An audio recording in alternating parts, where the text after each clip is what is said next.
വരും മണിക്കൂറിൽ കേരളത്തിലെ കണ്ണൂർ ജില്ലയിലെ ഒറ്റപ്പെട്ടയിടങ്ങളിൽ ഇടിമിന്നലോടുകൂടിയ മഴയ്ക്കും മണിക്കൂറിൽ 40 കിലോമീറ്റർ വരെ വേഗതയിൽ കാറ്റിന് സാധ്യതയുണ്ടെന്നും കാലാവസ്ഥാ വകുപ്പ് അറിയിച്ചു.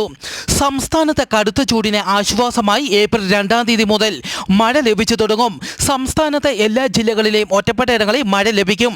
ശക്തമായ മഴയ്ക്ക് സാധ്യതയുള്ളതിനാൽ വരുന്ന ഏപ്രിൽ 2-ാം തീയതി ബുധനാഴ്ചയും വ്യാഴാഴ്ചയും പാലക്കാട്, മലപ്പുറം, വയനാട് ജില്ലകളിൽ കാലാവസ്ഥാ വകുപ്പ് യെല്ലോ അലർട്ട് പ്രഖ്യാപിച്ചു. ശക്തമായ മഴയ്ക്കൊപ്പം മണിക്കൂറിൽ 30 മുതൽ 40 കിലോമീറ്റർ വരെ വേഗതയിൽ കാറ്റിന് സാധ്യതയുണ്ടെന്നും കാലാവസ്ഥാ വകുപ്പ് അറിയിച്ചു. ഒഡീഷ ട്രെയിൻ പാളം തെറ്റി. കാമാഖ്യ എക്സ്പ്രസിന്റെ 11 ബോഗികൾ പാളം തെറ്റി. അപകടത്തിൽ 25 പേർക്ക് പരിക്കേറ്റു. അപകടത്തിന്റെ കാരണം വ്യക്തമല്ല. രക്ഷാപ്രവർത്തനം പുരോഗമിക്കുന്നു.